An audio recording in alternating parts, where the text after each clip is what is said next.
Hey everybody, it's Safi and Marco Dish Out on Movies, the only movie review show on YouTube to review movies in terms of food.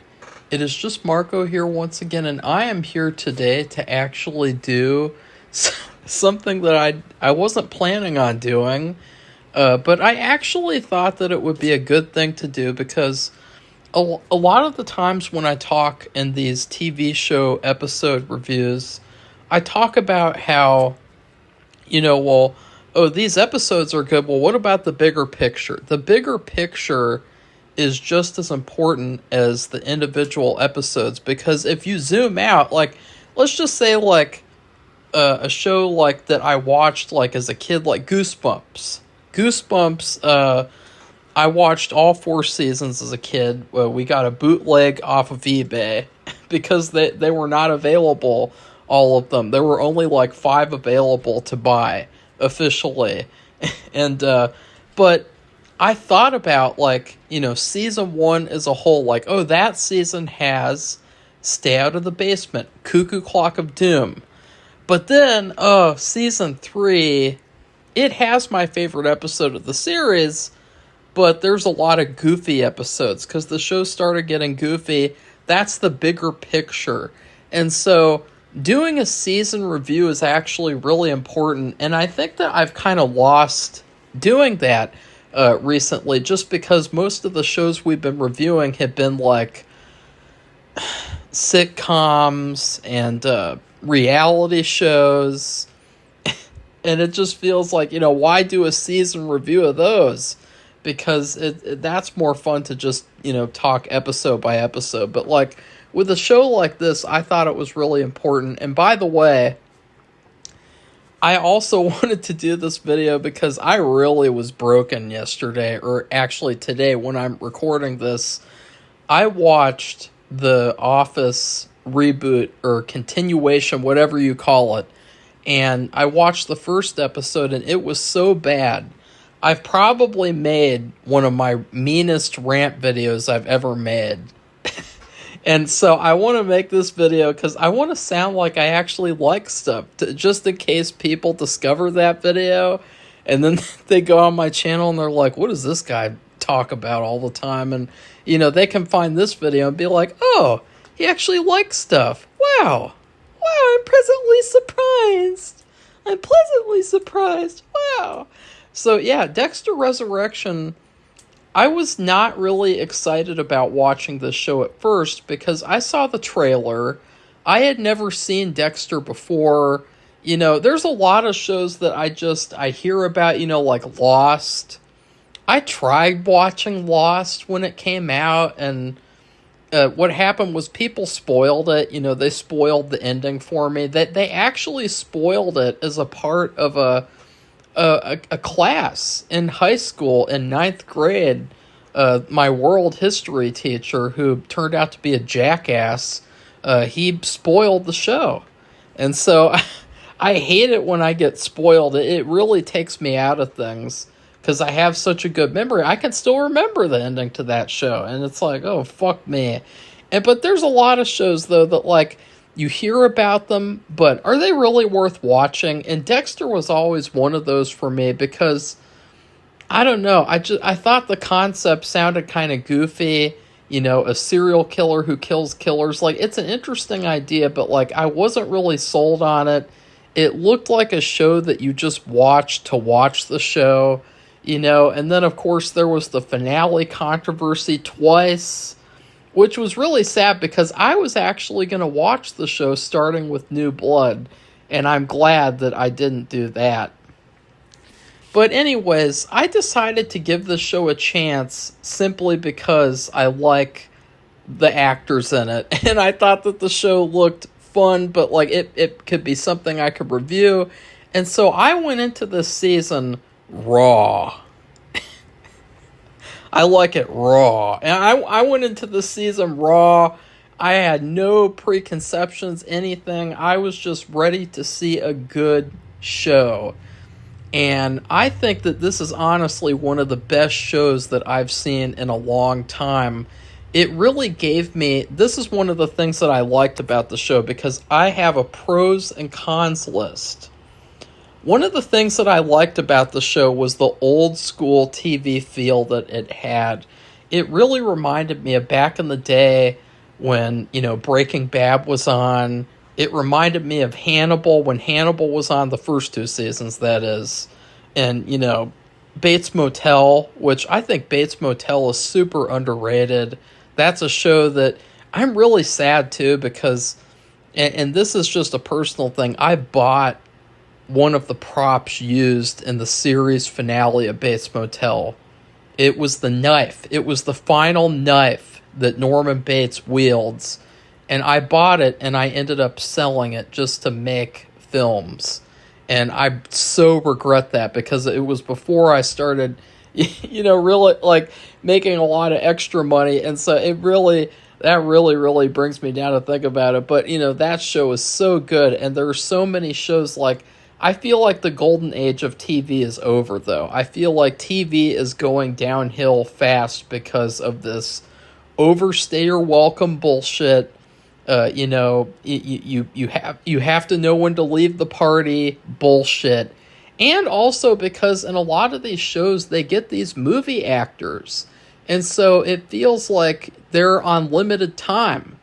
Like Jenna Overrated Ortega and Wednesday, they took 3 whole years to make 8 measly episodes, like, all because she has to make all these bad movies. Her agent signs her up for all these terrible movies. But, like, this show, Dexter Resurrection, it gave me that feeling, that really happy, excited feeling. Like, every single week, I was excited to watch an episode. And that excitement and that anticipation for an episode week by week, there's nothing that beats that. It's better than watching a movie in a theater. It's better than buying your favorite movie on Blu-ray and watching it over and over again. It's better than a new video game. It is the best entertainment can offer if you are watching a really good show week to week. And so that's what this show gave me. And so, like, right off the bat, like, this show won. It won me over, and no matter, the problems it has, which it definitely has a couple of problems, I do think that the show, it definitely was rushed. And so, I don't know if I'll go through all the stuff I liked first, though, because I don't want to sound too negative in this video, because I love the show. I love the season. And I'm so excited to go back and watch the old Dexter episodes because I got a lot of TV to watch. I got a lot of good TV to watch, hopefully. I've heard some of the later recent seasons are bad, but, like, I don't know. And that's another thing. That's another thing personal to me. I'll take a bad season of TV from 2010 over a good TV season from 2025. And what I mean by that is like the other shows that I've seen, not Dexter Resurrection. Dexter Resurrection is a great season of TV, but I mean a good season. So, like, I feel like, the quality of TV, it's just gone downhill, even without, decreasing the amount of episodes, because, like, I feel like TV has gotten a lot less mature. And that's happened with movies too. Things have gotten a lot less mature. They've gotten very one-dimensional and superficial. And so even a bad TV show from like 2010 is better than, something that comes out now, because at least it still hopefully will feel like a show. I'm just being optimistic here about a show I haven't even seen yet. But anyways, let's get to the other things I like, because this is already at 10 minutes. I really loved the idea of the season. You have a serial killer who kills killers, and what do you do to bring him back? You put him in New York, which I don't like New York. I think New York is a dump. It looks terrible. I mean, you saw no, that wasn't New York where that happened. The subway stabbing yesterday or the day before. I think that was North Carolina. I don't know. But that was pretty bad. That's one of the worst things I've ever seen. But You put Dexter in New York, and you put him in a group of serial killers. A group of serial killers where he gets, he just gets to kill them all. And it's like he's like a kid in a candy store. It was such a fantastic idea. It was so refreshing.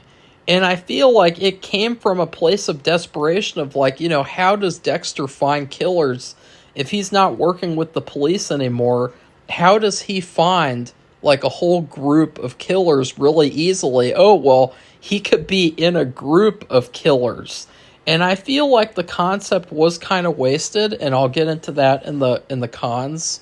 But I do feel like the concept of this season of this show, it was a killer concept, and it was such a great idea, and it was so fun, and there were a lot of highs and a couple of lows in the journey, but overall, like, it was a very, very fun idea and a fun show and a fun way for Dexter to get to kill a bunch of other stupid serial killers who deserve it, quite frankly. I also really loved Peter Dinklage. Peter Dinklage, he played essentially the main villain of the season. If you absolve everyone else of their crimes, but like, it was really interesting to watch because throughout the season, you wonder what's going to end up happening when he finds out that Dexter is Dexter, because Dexter, the whole season, is pretending to be someone else, which was also pretty cool and it was really good acting on Michael C. Hall's part, which we'll talk about. But Leon Prater, Peter Dinklage, he gave a phenomenal performance. And what I really loved about his character was that this season wasn't just about Dexter killing a bunch of killers. It was also about Dexter creating a new serial killer in Prater. He created a Frankenstein's monster because Prater had this serial killer group for years, and it was just kind of like a fetish thing. It was kind of like a voyeur thing, you could tell. But Dexter really brought like this hilarious, like he was performing the whole time, but he brought this this urge into things. He made things really, really personal and real for Prater, and so he essentially stroked Peter Dinklage's his character's like ego and his fantasies. He glorified killing. He glorified being a serial killer so much that he tempted Prater into doing what he did in the second to last episode. And I also think that was a really, really genius thing because, all the other killers were wasted. They were so rushed, them getting killed. But Prater, you got to see him the whole season. And his whole story, and in every single episode, you get to see that. And it all culminates when he becomes a killer and then Dexter kills him. It's genius. It's genius, pure awesomeness. Now, let's talk about a character who some people do not like, which I like her so much, probably because I think she's hot. I wrote her down twice. That means I wrote her down twice.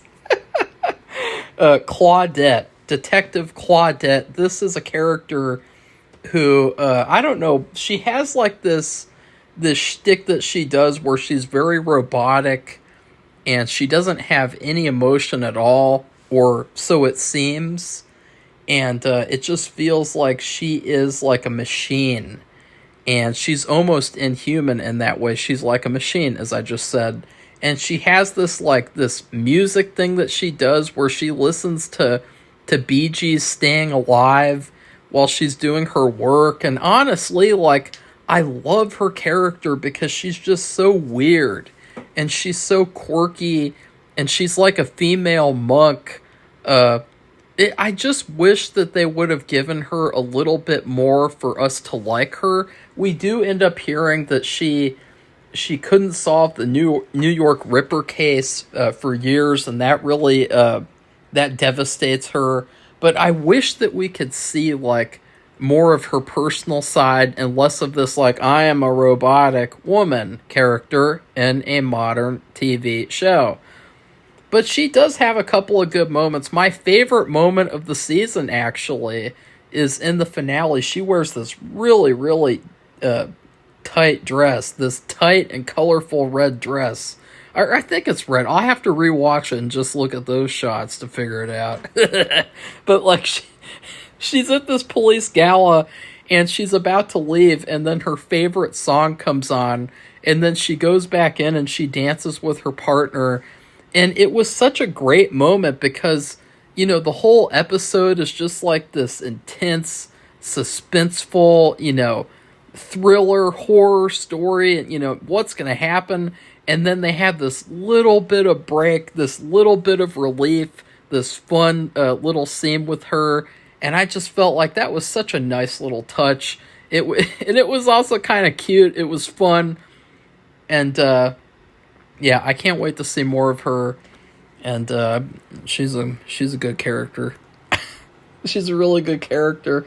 Speaking of good characters, let's talk about Angel Batista, because this is an actor who, you know, and this is another thing about TV shows, is that TV shows always have the best actors. Like, I think that the actors in TV shows over the years are much, much better than the ones who are movie stars, especially modern day movie stars. You know, like Andy Griffith, Don Knotts. Like, when you think of those guys, you think of TV. But guess what? Those guys are probably some of the top comedians ever in all of history, and they never really broke beyond that. You know, Don Knotts did a lot of terrible movies that I've unfortunately seen some of them, but, you know, he was really good in TV. And there's no shame in being like a TV actor, because you find a lot of good actors in these TV shows, these smaller actors, these side characters. Angel Batista, I've never seen him in a movie or anything before, but he was so charismatic. He had such a presence. And he was also really funny. You know, like his story, it kind of reminded me and a lot of other people of Hank in the final season of Breaking Bad. He just wouldn't let it go. He just wouldn't let this information that he had go. And so it ultimately cost him his life. And but I love that character. He was so much fun. He was so cool. And honestly, like, the one thing that I'd like to see is, you know, this is something I didn't like about the season. The whole season, you're constantly seeing Dexter's father. And Dexter's father, he's a really good actor. You know, The Warriors is one of my favorite movies of all time. But the dad constantly showing up, he showed up, like, I liked it at first, because it's obviously a way for Dexter to tell you what's going on without, you know, him just talking to the camera, because I hate narrators and I hate that kind of thing. So, you know, like, I love the fact that it's basically just a cheap, lazy way for exposition and shit. But, like, there were some moments, like, where it got really, really goofy. Like, there was one really, really cringe, goofy, cheesy moment where Dexter and Harrison were both in suits, and they were standing in a line, you know, like 1, 2, 3, and Dexter's father was standing by Dexter. And it was just so goofy. I mean, it was just so, like, because he's a ghost. He's not even there. It's just so... But yeah, like, the dad, he was so one note the whole season for the most part. Like, there's really only 1 or 2 moments where he finally was, like, you know, showing some emotion like that. Go get that fucker. You know, like, he did that in the finale, but other than that, he was very one note. But I wish that in season 2, Batista would be the ghost that Dexter sees all the time, because it would be really refreshing and interesting to see, like, instead of, like, the dad who's just constantly, like, this one note, like, kind of like what do you call it? A white noise presence, essentially. To have, like, Batista there who could challenge Dexter and be like, like you have the angel on your right shoulder who could be Angel, and then you could have the devil on your left shoulder, which would be his dad. That would be a really good concept. In fact, it would be really interesting simply because, Batista's death, it seems like it's really impactful for Dexter, and so it would be interesting to have that duality of, you have the two different ghosts, and they're both giving Dexter different pieces of advice, and Dexter is saying different things to each of them. That could be something that's really, really interesting, morality-wise, and then just character-wise. So, yeah. Also, speaking of death, another thing I love about this show is that death has emotional weight. You feel when people get killed more than I expected.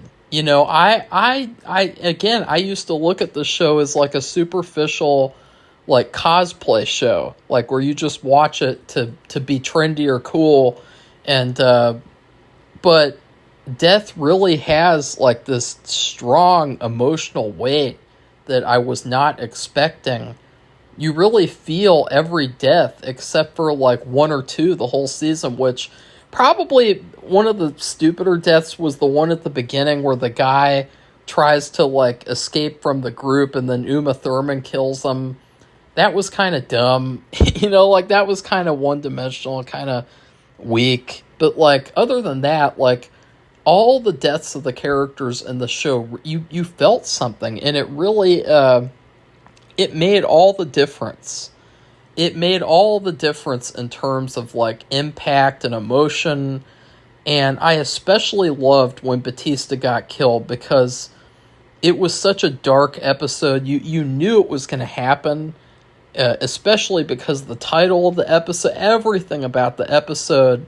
And there's a part where Batista is leaving the police department, and he just looks at this whole police station one last time. It's not his police department, but it just reminds him of his whole life and what it's been leading up to. And it was such a strong moment, and it was such a dark moment. And then even in the finale, after he's dead, you feel that he's there the whole finale. He's physically there, and Dexter is still affected by his death. And again, like, that is the type of thing that you don't see on other movies and TV shows. Like, death is just treated like oh yeah, that guy got shot. Like, let's move on now. We gotta save the world. Dun dun dun. Okay. Also, another thing that they did in this season as a whole is that they didn't deconstruct Dexter. This is something that's happened on a lot of modern movies and TV shows, is that they take a character that everyone loves. Like, I've talked about Better Call Saul ad nauseum. Maybe it's good though. Maybe it's like mind control. Maybe I'm, like, brainwashing you guys into realizing that Better Call Saul was a bad show by season 6. I don't know. No, actually, let's talk about, no, that guy. Well, actually, I guess that could work. Your Honor, the main character of that show, Bryan Cranston's character, he is not really, like, a bad guy in season 1. Like, he does some really bad stuff, but he's in this horrible place, morally, and just, he's trapped between a rock and a hard place, and really any decision he makes in that show is going to end up screwing him up. And it really, everything is rigged against him, and he is just in a horrible place. And then he loses his son at the the ending of season 1. A horrible, horrible thing that happened. So tragic and horrible. And then in season 2, everyone loved his character. It's Bryan Cranston. How could you not love his character in that show? Well, in season 2, they turned him into, they treat him like he's the devil. And it gets so bad that by the end of the season, he is apologizing, and he is doing things for the guy who killed his son.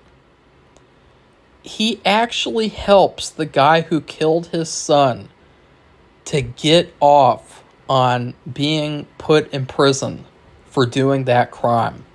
That is how morally bankrupt a lot of these modern TV show and movie writers are, is that they take these characters that people love and they ruin them. They ruin them. They treat them badly. That, like Indiana Jones, Star Wars, Luke Skywalker, all these modern movies and TV shows, they take these characters that people love and they just destroy them. And it's like, I call it cultural terrorism, because what they do is they destroy what you love, and then they build their bullshit on top of it, and they add their characters on top of it. So all that's left for you to like is what they create. And they do that on purpose, because they know, like, look, we destroyed that, and so now you have to support what we make, because that's what's on top of, the old stuff that you liked. And that's been a big problem. But Dexter Resurrection actually did not do that. This whole season, basically the goal of the season, no matter if there were flaws along the way, the goal of this season was to make Dexter the show that you love again, and to bring the character back to where he was in the old show, but a little bit cooler, a little bit better. And I don't think there's a single thing that they do that feels like humiliating or like deconstructing his character. I will say it did kind of stick out that Dexter did not get a love interest in this whole season, because I was told, I got really disappointed, because I was told that Dexter would get some this season. He gets some every season of the show, apparently, but he does not get anything in this season. And so that was kind of a letdown. It's like he but I will say, he was so fast this season. He was moving so fast, it would have been shocking that he would have time to do anything, to get anything. Because, like, there was this one part in the show where the meeting with all the serial killers was done, and so he walks outside, and he literally turns into Michael Myers, and he starts, stalking on one of the killers. And he just straight out of the meeting, he turns into Michael Myers. He goes into Michael Myers mode. It's like he was not slowing down this season at all.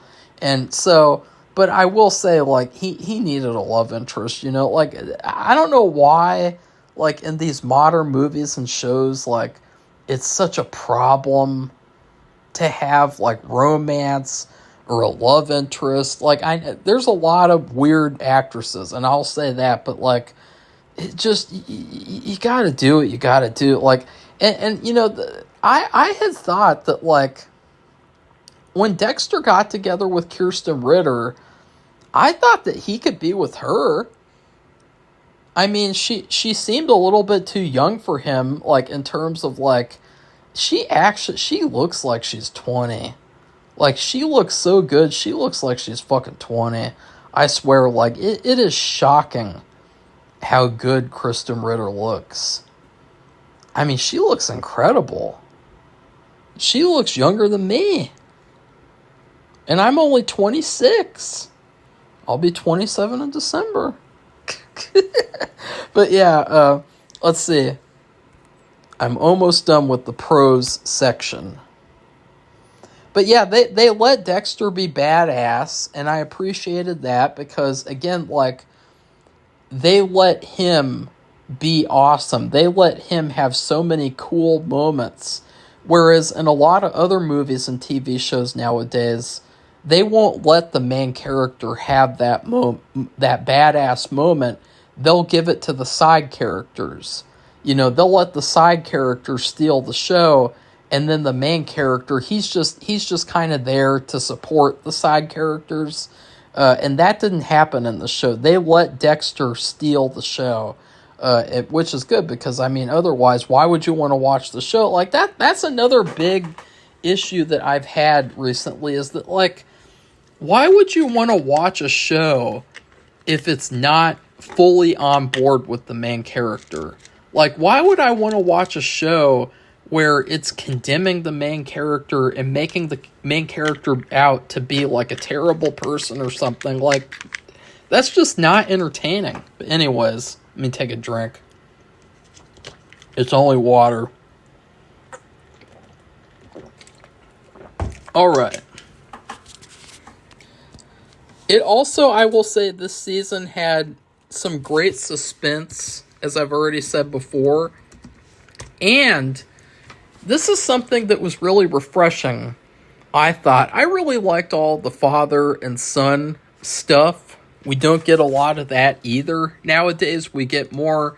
It's usually about like a single mom and a child, or about a father and daughter, or a mother and daughter. You never really get to see like a father-son dynamic in movies anymore, unless it's like an indie Christian movie or something. So I appreciated that about the show. I thought that was fantastic. Lastly, this season had a great finale. They stuck the landing. The finale did have a couple of issues, and it did kind of feel a little simple, but it was so satisfying. And it was basically like just, the whole season was already like a phenomenal show. This season was just after you've already hit the home run and you're just walking the bases. And you're just going, hey, I got the home run. Like, that's what the finale was. The finale wasn't like the batter trying to get a home run, which I do think that I think it could have been better if the show had more episodes. I think that was the big issue, because the finale could have been a lot more satisfying if Prater was allowed to be a serial killer for a little while longer, too. That was another thing, is like, Prater, he spends the whole season building up to be a killer, and he immediately then gets killed. Like, it would have been a lot scarier, a lot cooler if he had gotten to, just let loose and be a killer, be a new serial killer. It would have been so scary, because he's so unpredictable, and he's so stupid, as we see in the finale, but he's not the stupidest character on the show for sure. I actually kind of like Prater. He, in terms of the show, the morality of the people on the show, he's kind of a fun guy. Like, he's Peter Dinklage, and if he gets on your bad side, you just pick him up, and you use him as a bowling ball. You just roll him up, and you go vroom, and you hit a strike. Anyways, the finale was not the home run. It was just the person running the bases after they hit the home run. And you really, really felt it. I was really satisfied by the finale. It left me feeling like this season did a great job. Regardless of the flaws, regardless of it could have been better, this could have been that way, that could have been that way. The finale made me feel full. And that's another thing that TV show finales don't do anymore, is that they don't make you feel full. They don't make you feel like you've seen this whole great season and, like you can wait a whole year. They always make you feel like, oh, that's it? Ugh, that was unsatisfying. So, yeah, I love the show.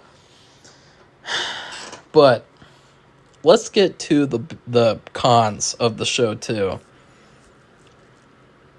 Number one, this show was very rushed. I mean, very, very rushed. And that happens with every single TV show nowadays. Every single show is rushed. Every single movie is rushed. And it's become a major, major issue in entertainment. And it feels like it's weird because it's like TV shows are meant to be long-form storytelling. And yet when it comes to TV shows, they're shortening things. And, they're doing this thing with like, oh, you can't overstay your welcome. And it's like, why would you do that? Like, why? It's like shooting yourself in the foot. Like, I want more. It's a TV show. Give me more. Give me more. Give me more. Please, sir, can I have some more? It's a TV show. Number two, Mia Kristen Ritter, she got killed off prematurely. Now, she could come back, apparently. I watched Kristen Ritter was on, like, this little podcast episode. It was a terrible podcast. It was, like, the interviewer, she didn't even watch the show. She didn't even really know about the show. Like, she made this one comment, and Kristen Ritter had to correct her. Like, the actress had to correct the interviewer. But Kristen Ritter mentioned that in the show, her character's file says active still. And the file, they had those files, and he had time to change it ever since she got killed, but he didn't. So that's something to think about. That's something interesting, is that the file says active. I don't know. Why would the file say active if she's dead? But even if she is dead, who knows? But, like, her character, they brought her on, and she felt like all the killers, honestly, I felt like they could have had 5 episodes each. And that's being very, very generous. Probably 4 episodes each, if we're being stingy. But her character felt like she was better than side characters. Like, she felt like good enough to be like a main character. And I'm not just saying that because I think she's attractive. I'm saying that because her character was really interesting, and it was such a cool thing that they did where, you think that she's like this killer with a code like Dexter, and she's only killing sexual predators, and then boom, they flip that on its head, and it's like, nope, she's a bad guy just like everyone else. She likes to kill innocent people too, and it's like, oh wow, that was shocking, that was surprising, that was awesome.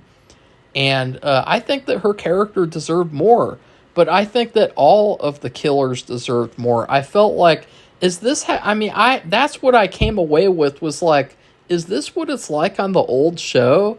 Like, they have these killers, and like they're really interesting characters, but they get killed off before you can even get to know them or get to like them or get to see like their characters come to their full potential, in terms of like having an arc or doing something interesting. Like, I want to see more of these killers.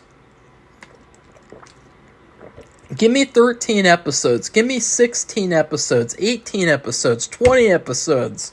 Let me see more. Do more of the cat and mouse stuff, because the cat and mouse stuff was some of the best stuff of the season. And we didn't really get to see that in the second half, especially, and that was really disappointing. In the first half, it was really, really intense, because on one hand, you had Harrison, and he's just a complete soy boy, and, and he's trying to get away with this murder that he committed, and at the same time, Dexter is, joining the serial killer group, and that was really, really intense. And there was like this brilliant like cat and mouse stuff going on, but after a certain point, after Harrison, basically they kind of forgot about that crime, and because they decided that Mia killed the guy, the show stopped being as intense. And I think that a lot of that has to do with Harrison. And so I guess we should get into Harrison as a whole. So this character, I really like the actor. I think he's a fun guy. He always looks like he's going to cry, but he looks like he could be Spider-Man. He looks like he could be Peter Parker. And I think that he's honestly a pretty good young actor. And I think I hope he does. I hope he gets better. I hope he gets better. I'm not going to say like, oh, screw him, fuck him. No, he's pretty good, but the thing is that, wow, his character, wow. I didn't know if the show would get more than one season. Maybe it would just be another one-off thing. So I thought, is Harrison going to be a killer by the end? Is he going to start killing, like, the landlord and Batista? Is he going to kill important characters for Dexter? Is he going to be, like, the new Dexter who's, like, killing people and then his dad's killing people? No, they do not go that route. Instead, they go this really strange route where after Mia gets, blamed for the murder that she didn't commit, Harrison's character really doesn't have anything to do at all for the rest of the season. He just kind of hangs out. He babysits this woman's kid for her. Sorry, she is definitely not a him. You can tell that. But he has this really hot love interest named Elsa, and she was a great character at first, but then they ruined her. She friend zones Harrison, and then she just does nothing the rest of the season, and she doesn't even appear in the finale, and it's just really shitty. Like, they set up her character, and then they ruined her, all because of some stupid age thing that, like, in real life, they're both adults, hopefully, and so, like, why should it matter, honestly? Like, her character fit with his character, like, she didn't look any more older than him. Even though the character was supposed to be, I guess, but his character, he did not have anything to do. And eventually his character, like, all that he gets to do is that he hooks up with this Gen Z mophead biatch who has a nose ring and a fake wig, a wig that looks terrible. And her character, she's basically a slut. She's basically a Gen Z slut.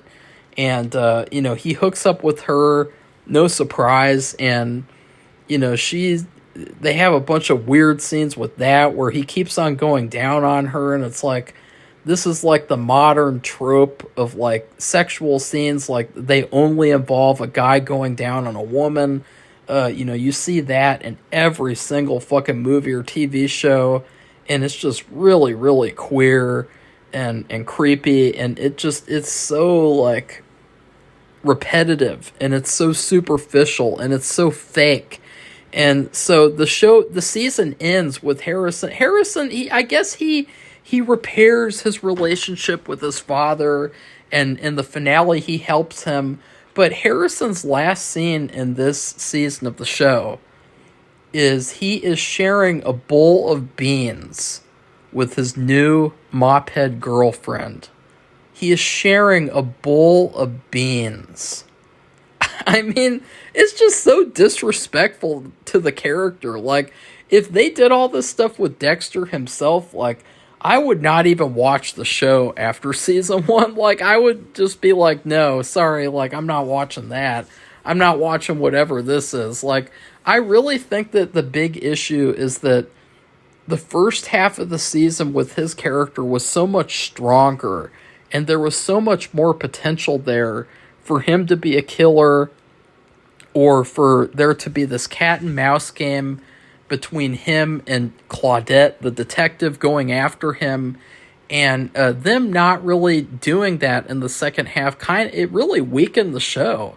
It weakened the show, and it made it feel like, oh, like, that's just gone now. I guess Harrison. Oh yeah, we got to check on Harrison now.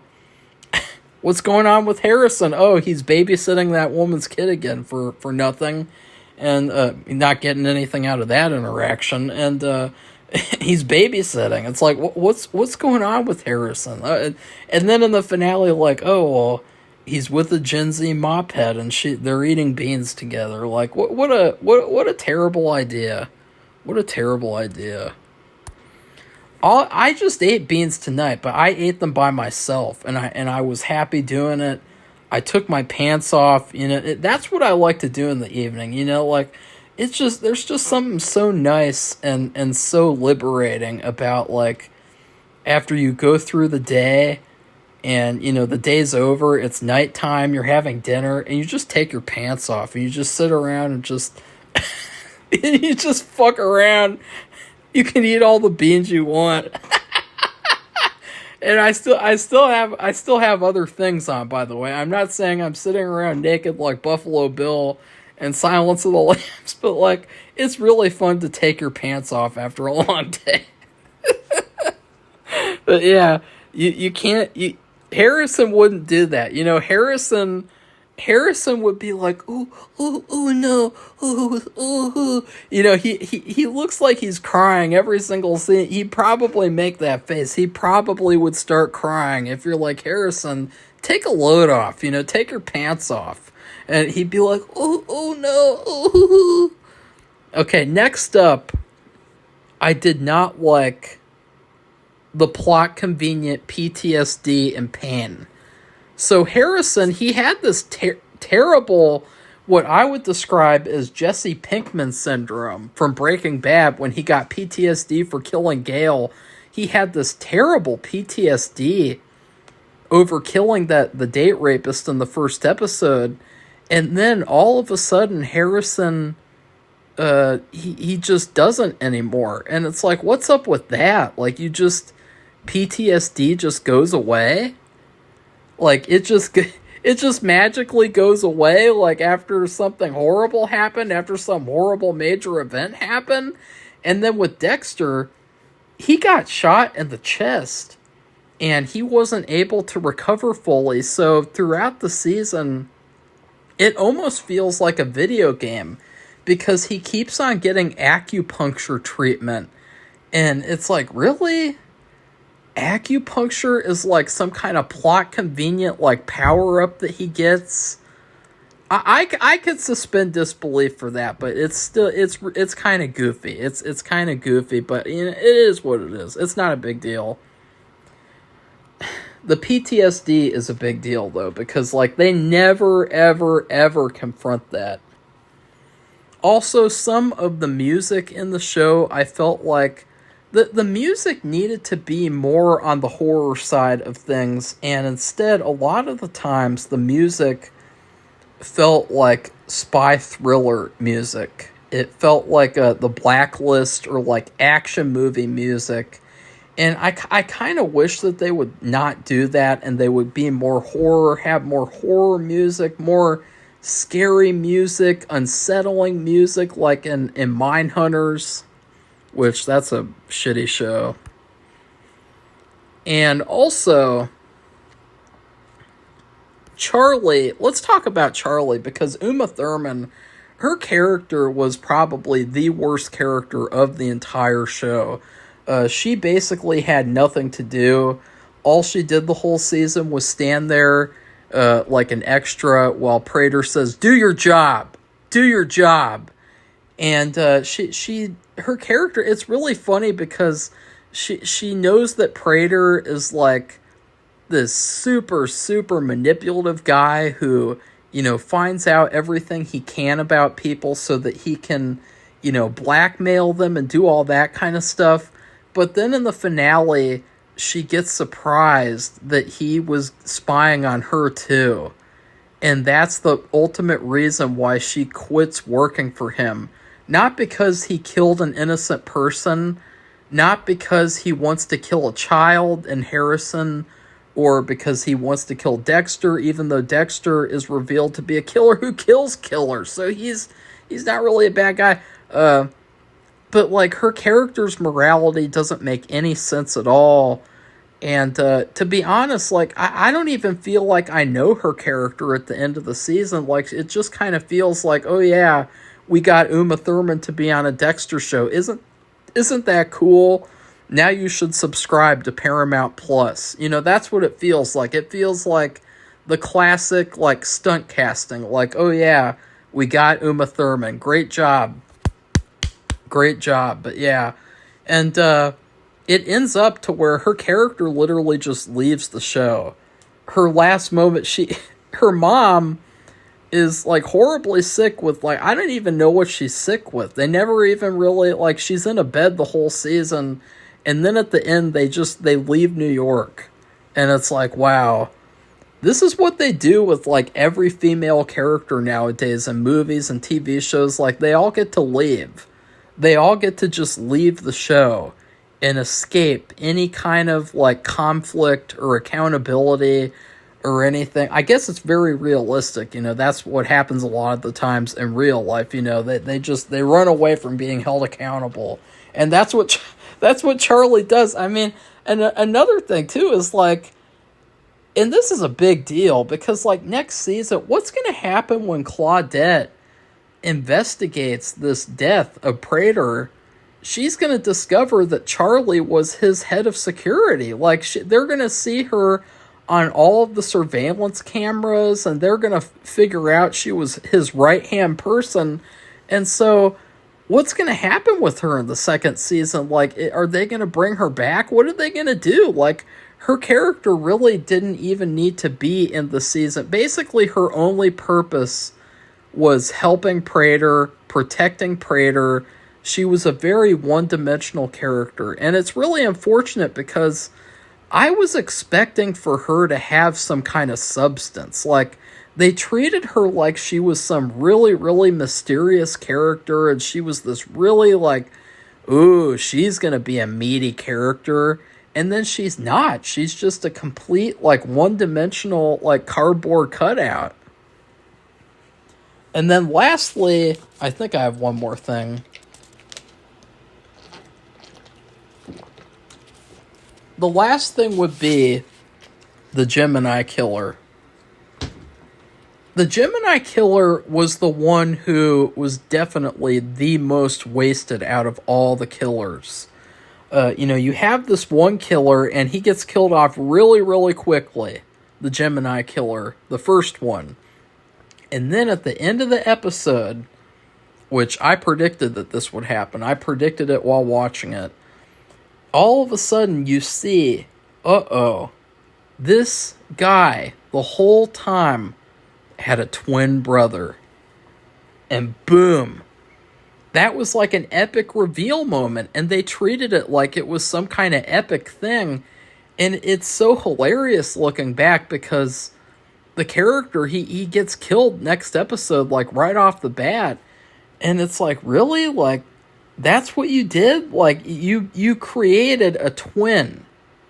You orchestrated it so that you could do this, oh shit, reveal moment. And then you immediately kill off the other twin. Like, that was so disappointing. And it was so shitty. And it was such a letdown. But, you know, ultimately, it's because they didn't have enough episodes.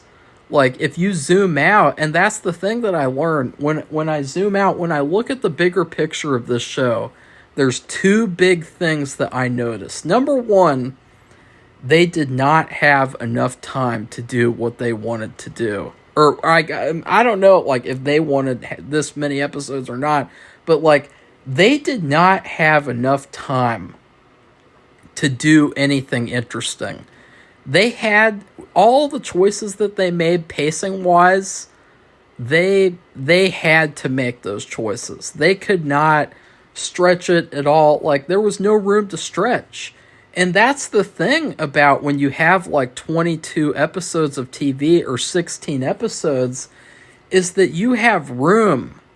You have breathing room. It's like, oh yeah, I got, you know, you got room to, you know, experiment and do fun things here and there. And like, sometimes stuff doesn't work out. Who cares? It's a TV show. Like, people enjoy the ride. But, you know, they didn't have time. That's number one. But number two, I really do feel like the second half in some ways was weaker than the first half, because the first half had Harrison more involved in the plot. It was more about Harrison becoming a killer, and in the second half, they dropped that storyline, and, you know, at least we had a lot of Dexter, but at the same time, like, it really does feel like a weird thing. It feels like a pacing issue, and it feels like they just kind of messed around with Harrison in the second half, and they didn't do anything interesting with him, which is sad, because in the first half, I thought he was a really, really good character, really interesting character, and in the second half, I was just kind of like, oh yeah, there's Harrison. So overall, I love the show. I can't wait for season 2, or I guess you would call it like season 11? Would it be? Because there's been like 10 seasons now of the show total. I don't know, but yeah, I'm very excited for that. And also, if you guys enjoyed this video, please don't forget to possibly check out our Patreon. We have a new Patreon page, the Safia Marco Dish Out on Movies Patreon. We are going to have tons of bonus content, bonus movie reviews, TV reviews, commentaries. So far, I have a Toxic Avenger remake review, which has Peter Dinklage. And then I also have the new Snow White commentary. It is like a 2.5 hour, 2 hour commentary. I don't know. But it's a long and very fun commentary. I had a lot of fun filming it. It was right before I got laryngitis, and it was a lot of fun. And then also, no matter which tier you join, of which there are 3, no matter which tier you join, you will get your name put in the credits for at least one of my filmmaking projects, and there will also be a ton of behind-the-scenes filmmaking content, all sorts of, you know, behind-the-curtain type of stuff, so that you can really see what it's like to make movies without anything, and with just using what you have, and just using passion, using creativity, and working with limitations. It's a lot of fun sometimes. And then please like this video and comment, and please subscribe to our channel if you'd like to see more honest movie reviews and TV show reviews too. Goodbye, everybody. See you soon.